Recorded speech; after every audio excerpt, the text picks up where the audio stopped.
Hoy está con nosotros el doctor Leopoldo Quiapo, ilustre dantólogo y hombre de múltiples intereses, a quien no necesito presentar mayormente porque él solo se presenta, ¿no? El doctor Quiapo acaba de publicar en el número 2 de la revista Persona de la Universidad de Lima un ensayo muy interesante titulado El animal profundo, perfil psicológico del hombre. Mi querido Leopoldo, lo he leído detenidamente y te voy a comunicar ad initium dos impresiones. Recordé en primer lugar, porque claro, después de la lectura yo sentía, por decirlo así, una incorrespondencia entre la realidad, ¿no? Nuestra realidad sobre todo, y esto que tú tan propiamente y con tanto fundamento expones, ¿no? Entonces, esta fue la primera reacción, ¿no? El sentir una incorrespondencia. Entonces, me vino a las mientes una anécdota que contaba don José Ortega y Gasset. Él decía que en sus años de secundaria, ¿no? Tenían un profesor de química que era muy gracioso, muy ocurrente, ¿no? Y que tenía, ¿no? una fina ironía. Y entonces dice que cuando llegaba muy temprano a las 8 de la mañana, entraba en el salón de clase y se dirigía a los 40 muchachos que estaban ahí, les decía buenos días a todos, teóricamente, ¿no? Entonces, esto de acá te lo digo para significar el hecho de la brecha que he sentido, ¿no? Entre lo que puede ser realmente algo en la práctica y lo que es de hecho en la teoría, ¿no? Este es un primer punto. Entonces, no sé si esta es simplemente una reacción muy personal o si también hay aquí base para un posible ¿Te puedo interrumpir? Diálogo. ¿O espero la segunda? Bueno, mejor te digo de una vez La segunda. La segunda, ¿no? Pero bueno, ahora si tú quieres, No, yo lo que recuerdo es una cosa muy graciosa, ¿no? De Hegel, ¿no? Le dijeron, esto es muy idealista, no está de acuerdo con la realidad. Peor para la realidad. Ajá. Bueno, claro.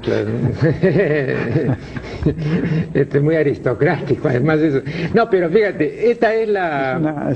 pero después lo... Claro, me parece una butad, ¿no? Sí. Sí. Bueno, pero la segunda impresión es esta, que esta ya es más medular. Yo creo que aquí te estás refiriendo al hombre. Es decir, no al ser humano en general, sino al individuo de sexo masculino y no a la mujer. Entonces, quisiera saber si realmente es así, si tú has sentido y has pensado básicamente a la mujer o si al hablar del perfil psicológico del hombre has comprendido en este perfil tanto al hombre cuanto a la mujer. Bueno, te voy a contestar. Yo he tratado del hombre como especie y me he sorprendido al llamarlo animal profundo porque la especie humana es la especie en que hay mayor variedad, heterogeneidad de individuos y de caracteres y de clases y de formas, ¿no? Yeah.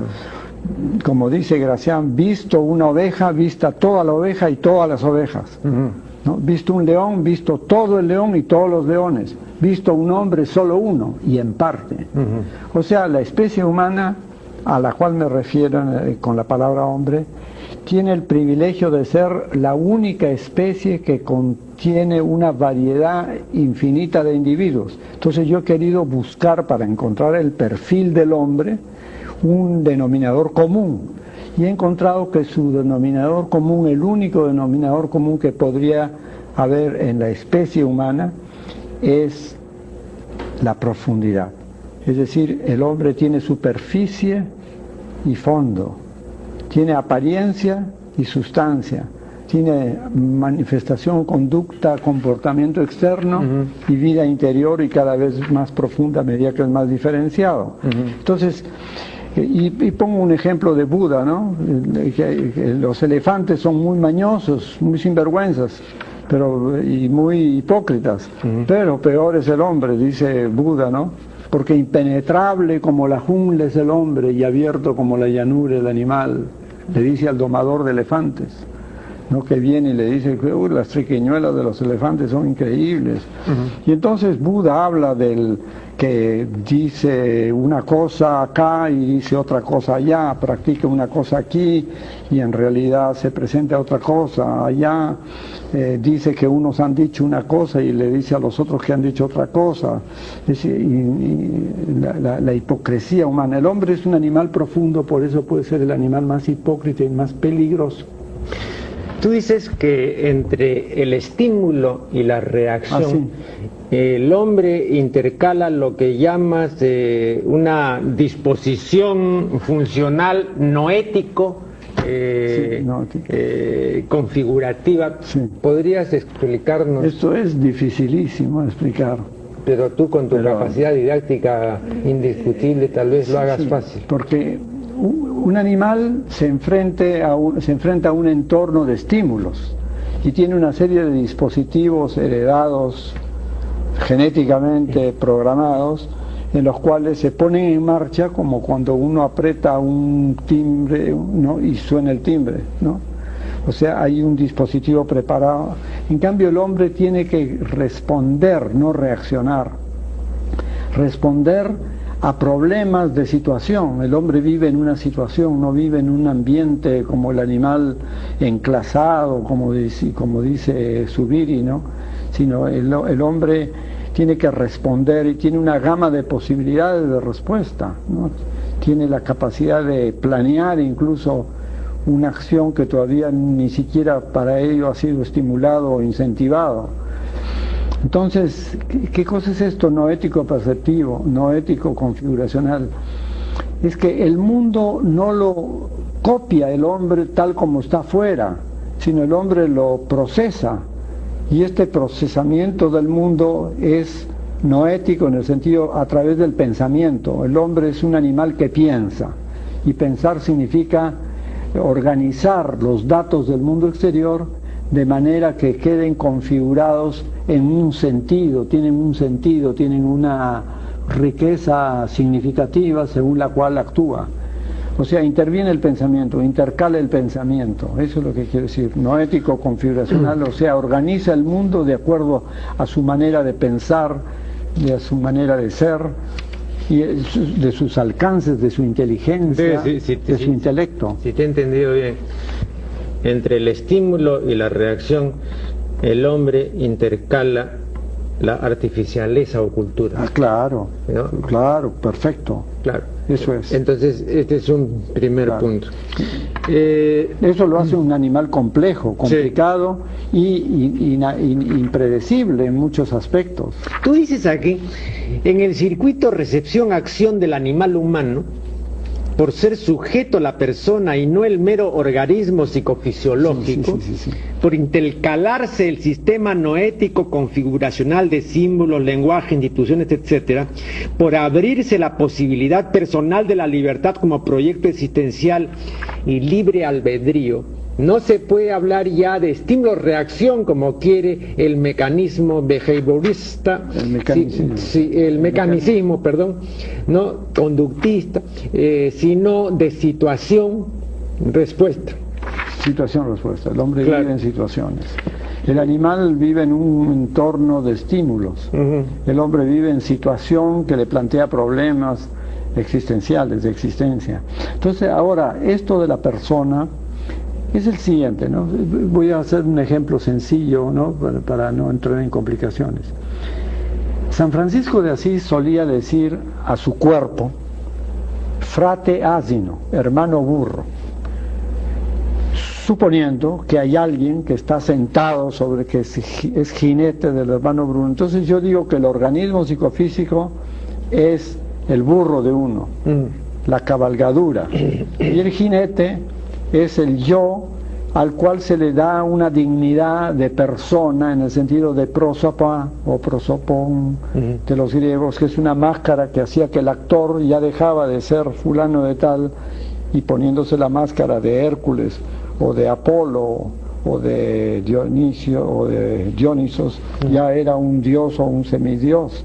Lo mismo, la máscara de persona es una forma de indicar la respetabilidad del animal humano, su respetabilidad y sobre todo su independencia del organismo psicofísico, que en cierto modo lo conduce, lo puede conducir, aunque a veces el organismo psicofísico se revela, no, y generalmente termina revelándose. La vejez, la enfermedad, la muerte.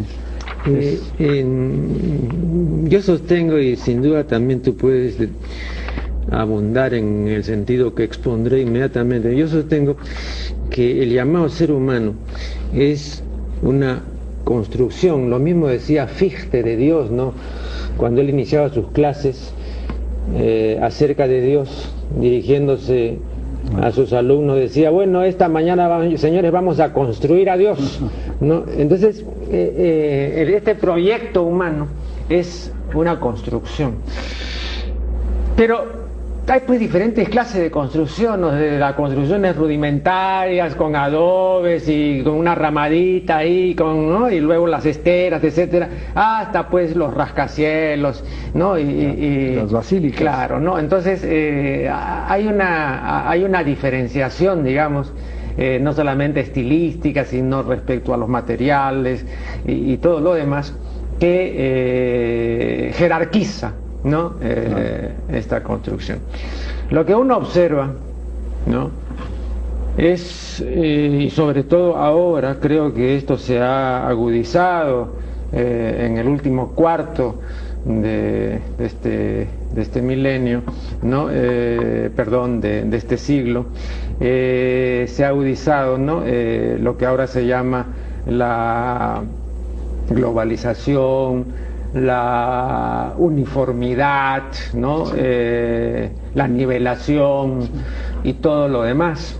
Es decir, no somos más diferentes, no nos diferenciamos más, sino que nos parecemos más. Entonces estoy recordando a este propósito lo que dijo Horacio, por mencionar a un autor de la antigüedad clásica, pero sin duda alguien lo habría dicho, supongo yo, antes, ¿no? Él hablaba del rebaño servil, ¿no? Decía servum pecus, ¿no?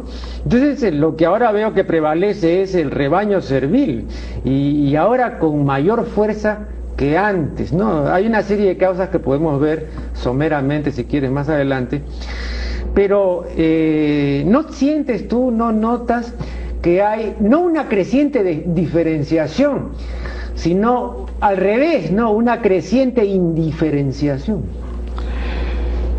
Definitivamente la explosión demográfica, el aumento acelerado de población, la existencia de medios de comunicación de masas, está subrayando la tendencia a uniformizar. Por lo demás, la uniformidad de comportamiento es el producto de un contagio colectivo de determinados patrones de valoración que se hacen comunes. Pero yo creo que al hombre no hay que medirlo por la masa mediocre, sino hay que medirlo por sus excelencias individuales, por sus individuos. Entonces, por un lado está creciendo el desierto de la uniformidad y de la masividad y de la mediocridad, pero por otro lado está también apareciendo una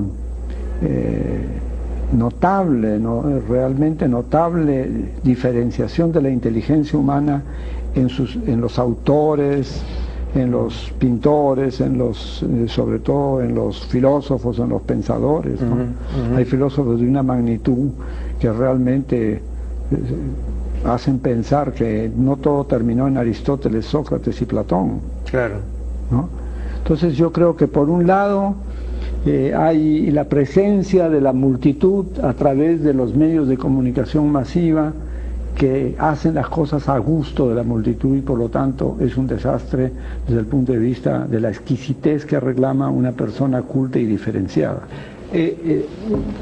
¿Tú crees entonces que no podemos, por decirlo así, llevarle en este asunto el apunte a la naturaleza? En mi libro sobre gallística, yo dedico un artículo a lo que se llama en psicología clínica, ¿no?, el fenómeno de la regresión hacia la media.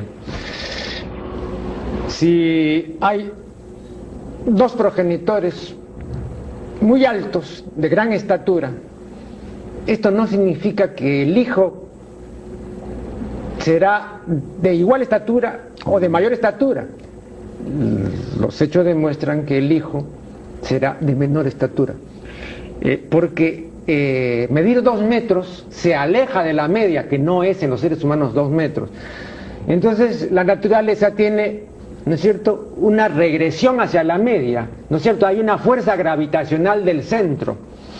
Pero el hombre, a diferencia de la naturaleza, y acabas también de decirlo, es extremista. Entonces tú manifiestas que debemos medir a esta especie no por las mediocridades, sino por las excelencias. Cuando tú dices eso, dices entonces debemos medirla por los extremos. No. Hay el extremo de la excelencia, como hay un extremo de la absoluta deficiencia.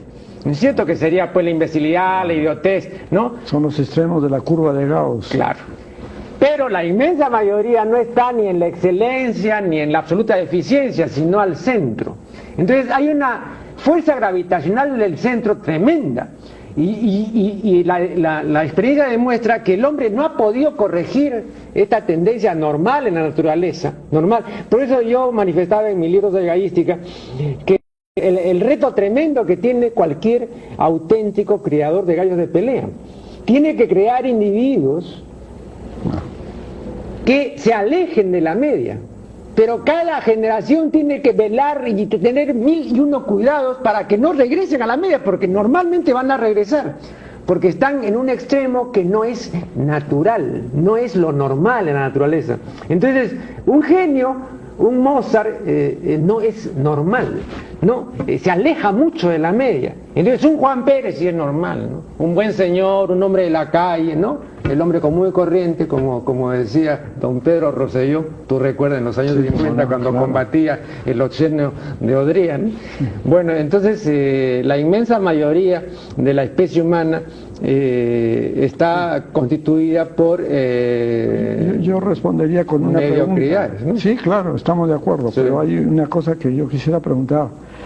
¿El fenómeno natural es lo mismo que el fenómeno histórico-cultural? En este sentido, el fenómeno natural puede tener sus leyes de retorno a la mediocridad, lo extremo que se ha alejado, como en el caso de tu libro de gallística, que es excelente. No hemos conversado todavía de eso, un día ya conversaremos. Yo lo he anotado todito, está lleno de notas, ya te de diálogos. Mucho, te agradezco mucho. Me ha encantado. Bueno,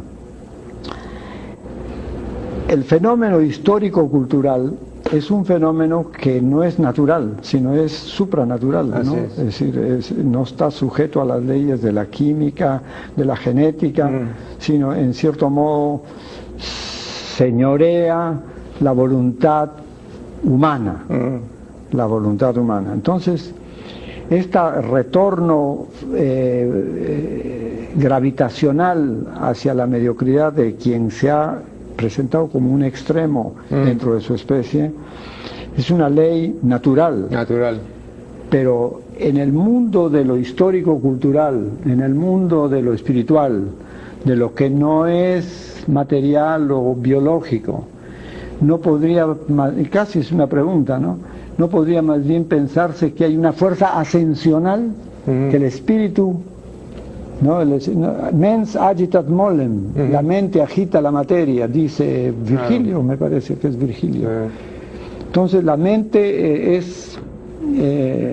fíjate, no, y ahí además mencionas tú a gran Aquiniano, ¿no? Cuando habla del instinto divino. Claro, ¿no? Entonces sería el aguijón que es ascensional. Ascensional. Claro.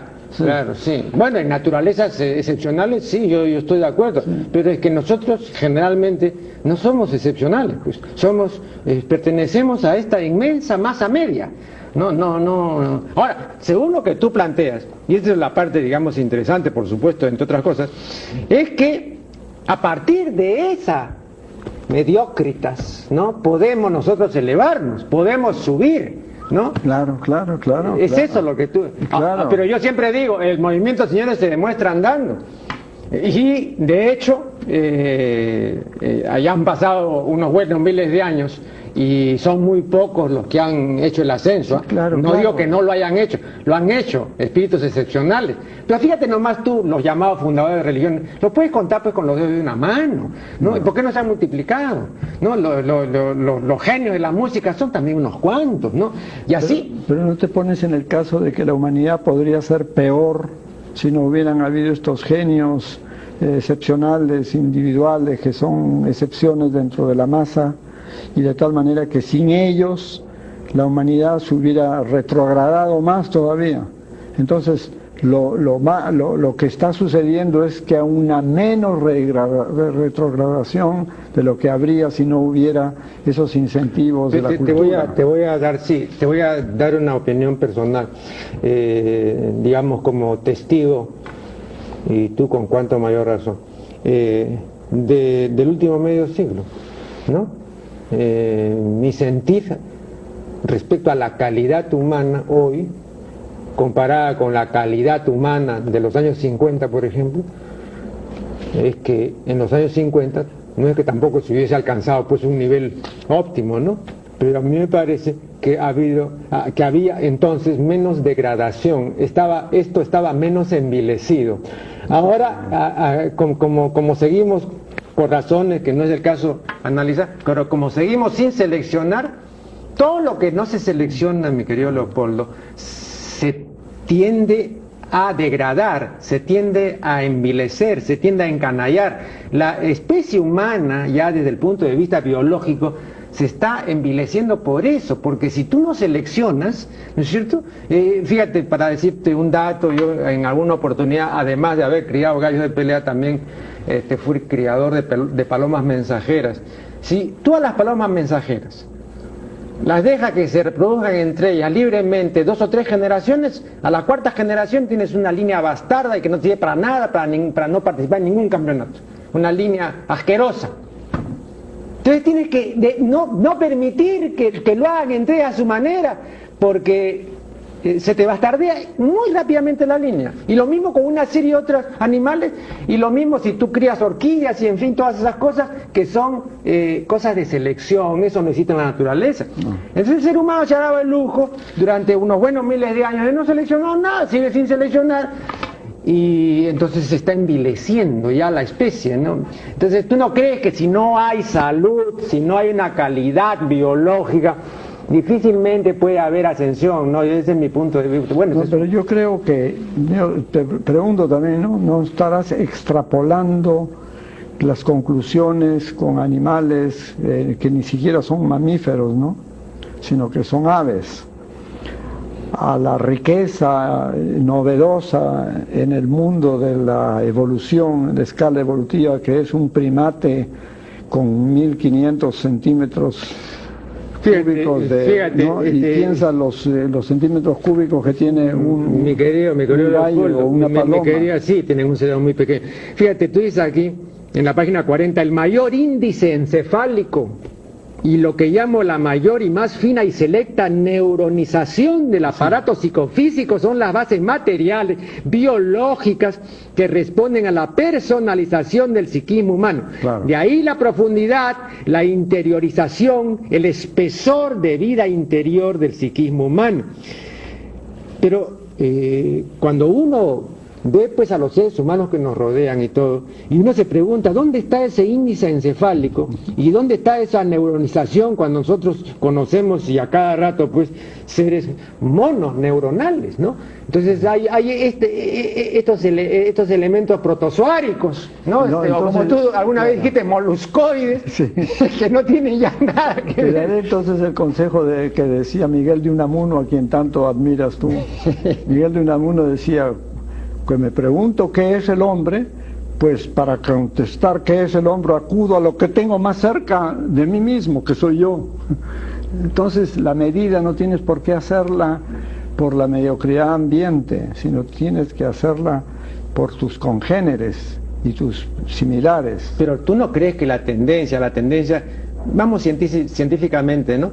La tendencia es siempre grupal. Entonces tiene razón, no podría yo hacer una evaluación pues sobre la base de mi propio caso o del caso de unos cuantos vecinos. Pero las tendencias grupales son degradativas. Yo no veo que haya una tendencia... Porque son grupales. Sí, pero... Si tú individualizaras y personalizaras al individuo con su distinción y su... Pero entonces habría una incorrespondencia numérica muy grande. Pero es terrible, es una tragedia. No, sí, lógico. Imagínate, 6.000 millones, ¿no es cierto? ¿Y cuántos espíritus electros podrías tú no sacar de 6.000 millones? Un espíritu selecto tiene que convivir y vivir en un mundo que él no ha creado, que lo han creado los políticos mediocres, sí, los diplomáticos mediocres, los militares angurrientos, sí, etcétera, etcétera. Un mundo hecho por otros es el que tiene uno que soportar. Así es, pues, así es.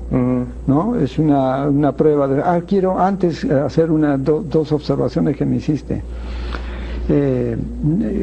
Se pensó que se llamara el animal profundo, el hombre, el ser humano en vez de animal, porque hombre parecía ser inclinado al varón, ¿no? Yo me opuse porque yo hablaba del hombre como especie, la especie hombre, el ser humano ya me parece. Entonces, yo quiero contestar, ¿te has acordado que hay una parte que yo hablo de las mujeres maravillosas de la Edad Media que hicieron... entonces no se me podría del todo acusar de ser machista en mi planteamiento, porque he puesto a las mujeres como ejemplo de civilización, y justamente en un tema en el cual tú eres experto, que eres sexólogo, en la vida erótica. Han enseñado a este macho guerrero, señor feudal, cruzado, ¿no? un ente torpe, un ente torpe y burdón y bruto, analfabeto. Le han enseñado a escribir y a leer en la Edad Media a las mujeres Ermengarda de Narbonne, Marie de Champagne, son unas delicias de mujeres lindísimas. Y acá tú hablas de la secuencia, del proceso amoroso, ¿no? Primero la mirada, luego alocutio, la palabra, luego tactus, ¿no? El contacto físico, luego el beso, osculum, después el abrazo sexual, coitus, etcétera, ¿no? No, sí. Entonces, como ves, no he privilegiado al macho, al varón. No, yo he puesto más bien en la cumbre pero a la mujer. Yo no te dirigía yo en ese sentido una acusación. Yo te manifestaba. Yo te manifestaba haber sentido eso. Esa es una cuestión mía, ¿no? De repente ha sido algo muy ajeno. Puede ser que sí, puede ser que sí. ¿Sabes por qué? Además por lo siguiente, fíjate, desde mi época universitaria, yo creo bastante, no sé si es tu caso, pero yo creo bastante en la constitución del ser humano, ¿no? En las tipologías que años atrás se hicieron, ¿no? Entonces, por ejemplo, pues un Kretschmann, ¿no? Entonces nos enseñó que existe el leptosómico, leptosomático, es decir, el asténico, luego el pícnico, ¿no? El atlético. El atlético, y a cada uno de estos correspondía, digamos, un carácter especial, el ciclotímico, el esquizotímico, etcétera. Y luego pienso, ¿no? Porque, ojo, y te traigo esta colación porque para mí esta parte de la naturaleza es determinante y a veces tiránica. Claro. Entonces, es el burro insolente que diría San Francisco. De hecho, por ejemplo, pienso en la clasificación de Sheldon, ¿no? Entonces, ¿no? Existe el viscerotónico, ¿no? Existe el somatotónico y el cerebrotónico. Entonces, cada una de estas clases, sin dejar de mencionar, porque veo también que en tu bibliografía lo mencionas sin dejar de mencionar a Spranger, ¿no es cierto? Claro. Claro, y él habla pues del hombre estético, del hombre comerciante, del hombre intelectual, en fin, hace como son 6 clases. El tipo económico. Claro, entonces hay una gran diversidad, ¿no? Entonces tú no crees, por ejemplo, que el hecho de ser nosotros, ¿no? Asténicos, ¿no? Y cerebrotónicos, eso nos impone, de hecho, por esa sola constitución, ciertos límites y ciertas virtudes o ciertas características que no tendrá pues un pícnico, ¿no? Claro. ¿No? Que no tendrá pues un expansivo, etcétera, ¿no? El hecho de hacerte la pregunta y de darte cuenta de que muchas cosas que haces o dejas de hacer son típicas, es decir, no son exclusivas de tu ser, sino forman parte de un tipo planeado genéticamente como leptosómico, como no como pímnico, que no eres pímnico sino leptósomo, ya muy bien. El hecho de darte cuenta de eso te indica que puedes tomar posición frente a lo que se te ha dado a través de la naturaleza, a través de la educación, de la clase social. Entonces tú puedes tomar distancia, aceptar, modificar un poco en lo posible, pero no digamos, no hay una determinación exogénica ni endogénica fatal, sino que puede ser pensada. Mejor dicho, que hay un jinete que monta el organismo psicofísico. El organismo psicofísico está hecho en series, en bloques, en modelos, ¿no? En modelos que nos parecemos, pues todos los leptósomos nos parecemos, todos. Claro. Y el hecho de darse cuenta te indica que si eres un leptósomo misógino o digamos solitario, tendiente puedes corregir eso. Eremofílico, ¿no? Porque el que tiene aversión a la soledad es el que tiene eremofobia, ¿no? Eremos en griego es desierto, ¿no? Claro. Claro. Claro. Ahí hay una diferencia. Hemofilia. Claro, ¿no? claro. No, y incluso te puedes sentir amigablemente acompañado por seres de tu propio tipo, pero eso no quiere decir que te han fabricado fatalmente, como en una línea de montaje a los Volkswagen. No, yo no digo fatalmente, pero lo que yo quiero insistir es en esto, ¿no? Tú más de una vez, pero sobre todo una vez concretamente, por ahí lo tengo subrayado, ¿no? Dices que no puedes dejar pues de mencionar a lo que llamas el hombre defectivo, porque es el hombre mayoritario. Sí. Entonces, lo que yo digo es esto, y eso le pregunto al doctor Quiapo. ¿Por qué en 30 o 40 mil años en que el animal humano bajó de los árboles y comenzó a hacer diabluras, ¿por qué este predominio o este prevalecimiento del hombre defectivo, del hombre carencial, del hombre a ras de suelo, ¿no? Del que no tiene vuelo, del que no asciende? Siempre, digamos, ¿no? El trote va pues así como, creo que recuerdo que era Rafael Cancino Sacén, decía, ¿no? Hablando del estilo de un determinado escritor, decía, es como trote de burro, ¿no? Lento, pesado, plomizo, ¿no? Es así una cosa. Entonces, el ganado servil es así como trote de burro, ¿no? Es una cosa, aunque no es pues el caballo, pues, no de paso galano, no que se desplaza, pues, bueno, yo te contesto de esta manera, ¿no? 60.000, 70.000 años del Homo sapiens no es nada. No es nada, en la evolución es ayer, ¿no? Sí. En la evolución no es nada. Estamos hablando de millones de años, ¿no? Hay especies que han durado 300 millones de años, 30 millones de años. El hombre pues es un segundo. Es un niñito. Sí. Y no es raro que el niñito sea pues medio taradito, ¿no? Estadísticamente hablando, ¿no? Entonces hay que esperar. Hay que esperar unos 2, 3, 4 millones de años más. Pero perdón, ¿tú crees que vamos a durar tanto? ¿Allá a este ritmo? Así, tal como están las cosas, con este nivel de locura ambiente que tenemos. Bueno, hay dos posibilidades. Así no creo que tú sostengas. Hay dos posibilidades. Sí. Que la especie humana emerja del movimiento del tiempo y del mundo y que después de aparecida desaparezca y después vengan otras cosas y que a lo mejor el señorío de los crustáceos, de los moluscos, sí, pues, de los bivalvos.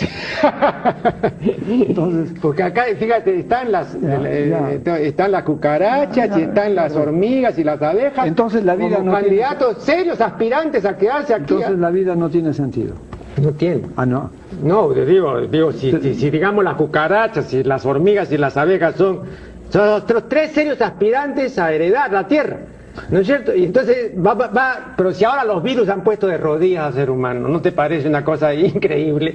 Que una forma intermedia, porque los virus pues no es propiamente vida, ¿no? Es una cosa intermedia entre la materia inerte y la vida.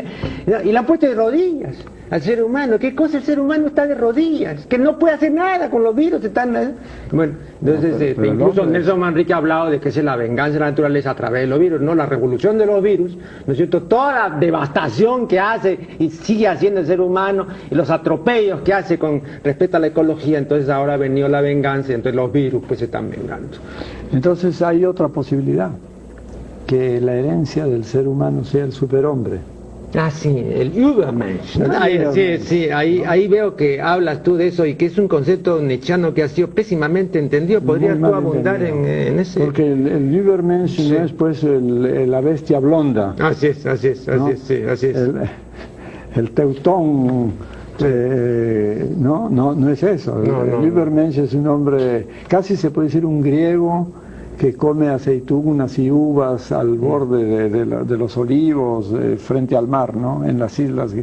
No, porque Nietzsche era helénico, ¿no? Sí, y latino, y la cultura clásica. Yo he visto esta expresión alemana, la he visto traducida, ¿sabes cómo en inglés? No como Superman, sino como Oberman. Oberman, sí, pero Oberman. Eso es un poco germanizado. Sí, es algo germanizado, pero es Oberman, no, o sea, el sobrehombre, no el super. Sino, pero son equivalentes, ¿no? Sí, claro. Oberman, Oberman. El hombre de arriba. Sí. El hombre de arriba parece más bien el loco del tejado, ¿no? Ahora tú acá dices, el hombre común es amorfo y pasivo a los factores externos. Y es lo que predomina por la influencia empobrecedora, avasallante del medio externo. Parecería que el animal profundo del mundo urbano, científico, técnico de nuestra época estuviese perdiendo hondura psíquica y espiritual, alineándose en la chatura de la nivelación por lo bajo, por lo superficial y externalista, sin interioridad.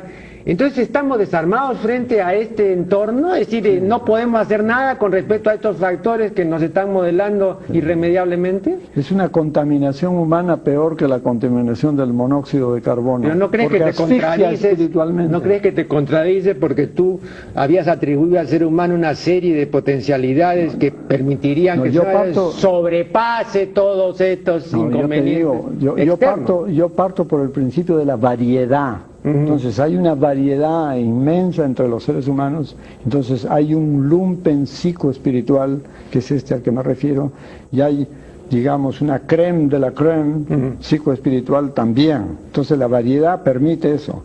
Una gallina es igual a todas las gallinas, como dice Gracián, ¿no? Sí. Una oveja es igual a todas las ovejas. Sí. Ya dijo me y con eso. Bueno, quiero decirte una cosa. Este artículo es un capítulo de un libro que ya lo tengo listo. Ajá. Que va a tener 10 capítulos. Yeah. Y que se va a desarrollar esto y se van a contestar muchas de las inquietudes que tú tienes. Espero que lo pueda entregar a la imprenta a mi regreso de un viaje que voy a hacer ahora. Pero ya está listo. ¿Sí? Está en disquete. Ya está, son 10 capítulos. Yo también ya tengo bastante avanzado mi libro acerca de la obscenidad y la pornografía. He reunido todos mis trabajos y además las traducciones que hice de trabajos de autores importantes que se han ocupado de este asunto.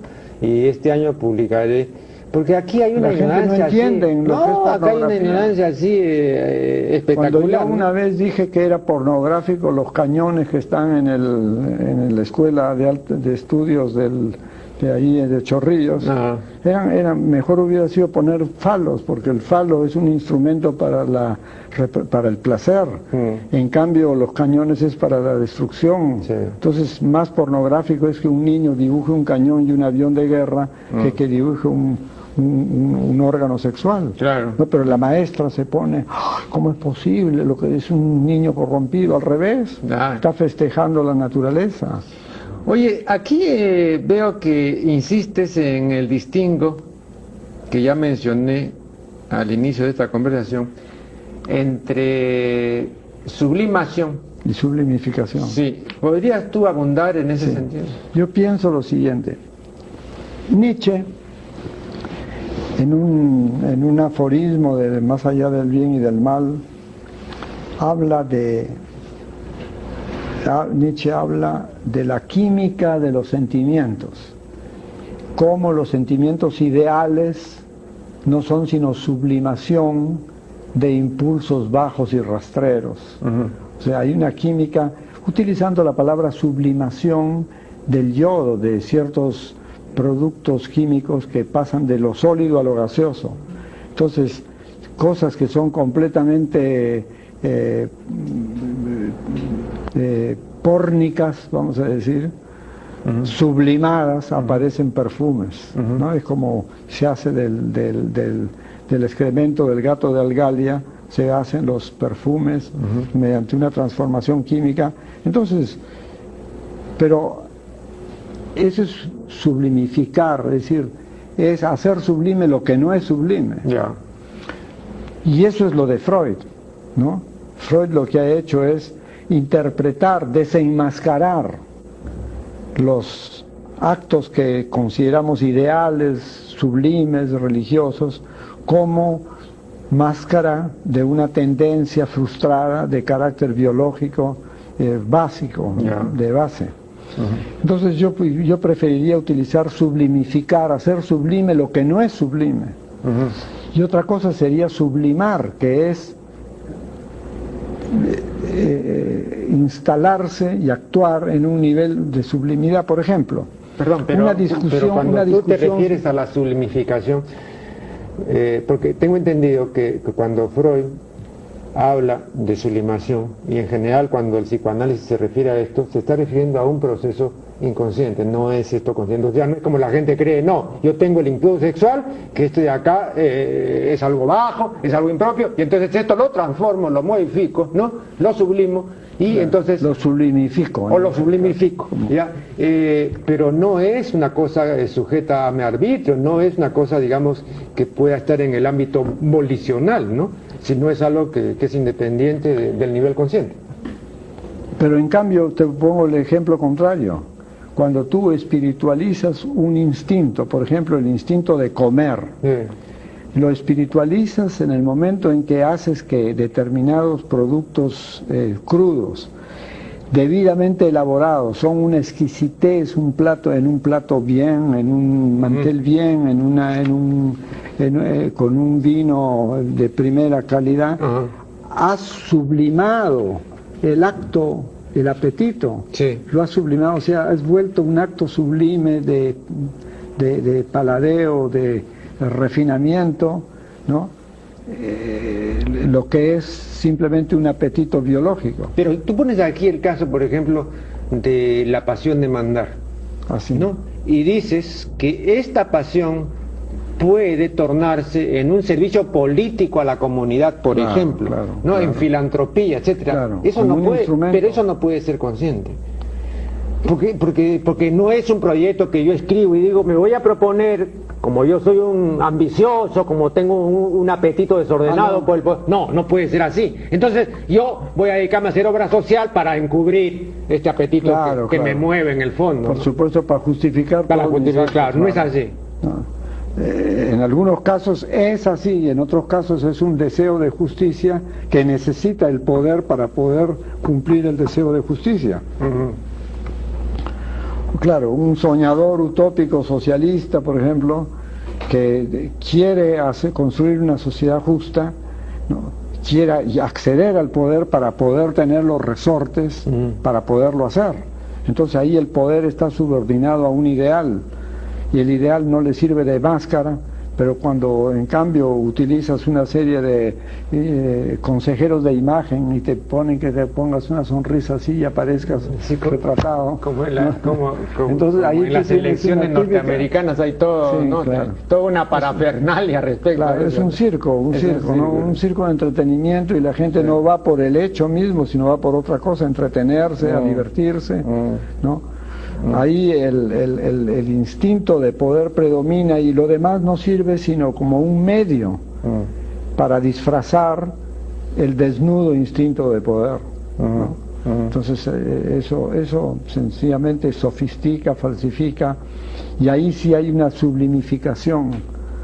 Fíjate, tú sabes perfectamente que, no sé si fue el primero, pero con toda seguridad uno de los primeros, William James, el famoso psicólogo norteamericano, Claro. el que dijo que nosotros en realidad trabajamos solo apenas con un 10% de nuestra capacidad, ¿no?, cerebral, y que hay un 90% que permanece inédito, desperdiciado, impublicado. Bien, esto se ha venido repitiendo en los últimos 100 años y todavía veo yo que se sigue repitiendo. Los modernos estudios sobre el cerebro, y tú esto lo sabes perfectamente, han desautorizado esta creencia, porque ahora con la tomografía axial computarizada se ha visto que cuando entra en actividad el cerebro, entra todo el cerebro, una actividad que no es que es una partecita nomás y que el resto está... No. Entonces, lo que pasa, creo yo, que hay una comparación implícita, digamos, con un automóvil que puede desarrollar 300 kilómetros por hora y tú vas por la carretera pues a 20 kilómetros, entonces estás desperdiciando, ¿no?, una capacidad increíble, ¿no? Pero el cerebro humano no es así como un motor de automóvil. Y bueno, y entonces ahora mismo se repite esto para decir algo así también como lo que te he oído decir con cierta preocupación, que todavía nos esperan 3 o 4 millones de años, ¿no? Y entonces espérate que este es un niño malcriado y medio estúpido y que más adelante va a ser una cosa maravillosa. Sí, no, primero habría que ver si llegamos 50 años más allá, no creo que lleguemos por lo menos bien. Pero además, ¿tú consideras que, como considero yo, que nosotros tenemos una cosa de la que debemos ser muy conscientes, debemos advertir esto desde el principio? Lo que hay es esto, que a medida que se ejercita el cerebro, se usa la inteligencia, se usa el pensamiento conjuntivo, el esfuerzo intelectual, se tiene el hábito de ejercitar el intelecto, aumentan las prolongaciones de las neuronas dendritas. Ajá. Y aumentan los axones. Claro. ¿No? Entonces quizá lo que no hemos desarrollado, que en vez de haber desarrollado 500 millones de axones, podríamos desarrollar 1500 millones de axones, si es que ejercitamos más el intelecto. Entonces no es que esté en un sitio del cerebro escondido, virgen, inmóvil, esperando que lo despierte, no, sino simplemente todavía no ha formado el individuo el suficiente número de enjambres de... Pero fíjate, los representantes de la espiritualidad del Oriente, sobre todo de la India, nos han enseñado que cualquier logro en el campo espiritual, que cualquier cosa extraordinaria que puedas lograr en ese terreno, demanda de muchísimo esfuerzo y de por lo menos 30 años. Entonces aquí la gente cree que no, acá tengo una reserva, es cuestión de que me ponga a pensar, de que me ponga un poquito a ejercitar y ya vas a ver que dentro de 1 año o 2, no, eso no es así. No es así. Entonces la gente que es ociosa, no es normalmente ociosa, la gente dejada, negligente. Así es. Entonces no va a hacer el esfuerzo y no lo hace. Y llega pues a los 60 o 70 años, no lo ha hecho y después se muere, ¿no? Claro. Y ahí se terminó toda la tragicomedia, ¿no? Claro. Entonces hay que, creo, ser muy conscientes de eso. Tal vez si hacemos un tremendo esfuerzo podamos hacer lo que hemos visto ayer a ese yogi en la Universidad de Stanford, que se metió en una cabina hermética que tenía aire para 15 minutos, Creo que tú lo has visto, fue un documental de National Geographic y se quedó 3 horas de adentro y no le pasó nada y salió de lo más fresco, ¿no? Ahora, eso no se puede, una persona normal no puede hacer eso. Pero a este señor le ha costado pues 30 o 40 años poderse meter y vivir con 15 minutos, ¿no? Todo ha costado esfuerzo. No, pero el tipo de esfuerzo espiritual son 30 años para pues llegar al Satori en el Zen, son 30, 40 años para hacer Roshi, son 50 años. No, entonces es un esfuerzo que muy pocos están dispuestos a desenvolver, ¿no? ¿Tú no crees también que hay esto que es real? El peligro es que aumente la desidia y lo amorfo, y que disminuyan los que quieran hacer el esfuerzo. Eso sí sería una ¿Y a qué tragedia. crees que se debe, porque también lo mencionas, el hecho de la crecida así tipo Huayco, una verdadera avenida de todos los medios de aturdimiento y de evasión de la realidad y de narcotización galopante?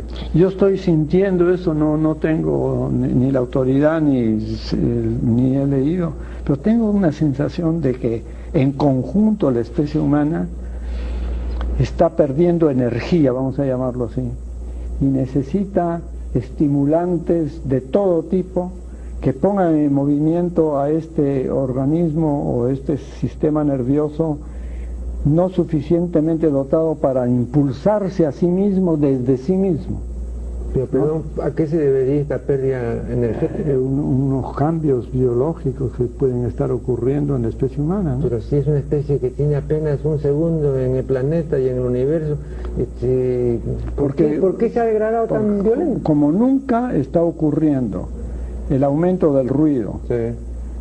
Si le quitas el ruido, si le quitas las drogas, si le quitas una serie de incentivos de movimientos ad extra, desde afuera, se duerme. Sí. Es como un perro que en cuanto le quitas, yo creo que no se duerme. El perro se queda dormido. Yo creo que no se duerme, enloquece.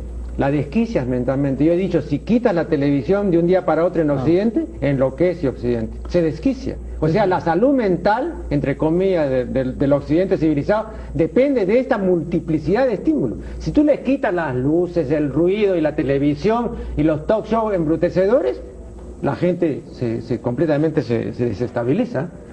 Sería bien peligroso. Hay un experimento que yo vi en el Instituto de Psicología de Hamburgo, ¿no? En la cámara Silence, la cámara Silence, que es meter a un individuo dentro de un recinto herméticamente cerrado, donde no hay ni ruido ni luz. Entonces la mayor parte de la gente le pasa lo que tú dices, claro. Se desestabiliza. Los ermitaños del Tíbet no, sí.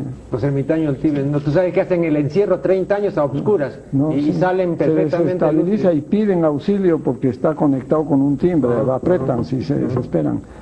En cambio, mira lo que son los alemanes, ¿no? Yo me dominé porque dije, ya estoy sintiendo la presión, la falta de...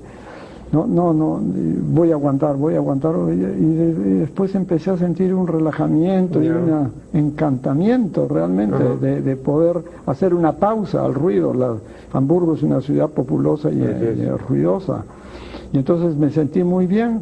Entonces, como estaba pasando bastante tiempo, ¿se siente bien? Me dijo el que, no, en inglés me dijo, ¿se siente bien? Sí, no, la verdad que no me había dado cuenta el paso del tiempo. Entonces yo dije, bueno, ¿cómo es la cosa? La gente que tiene rasgos neuróticos no aguanta ni 3 minutos. No, caramba. Bueno, ¿y a qué se debe que yo haya aguantado? Porque usted no tiene muchos rasgos neuróticos, ninguno. ¿Y quién más tiene? Y los enfermos, bueno, me dijo, los esquizofrénicos también tienen mucha resistencia. Bueno, el tiempo se ha vencido y solo nos resta agradecer la voz y presencia del doctor Leopoldo Quiapo, y con ustedes será hasta el programa siguiente.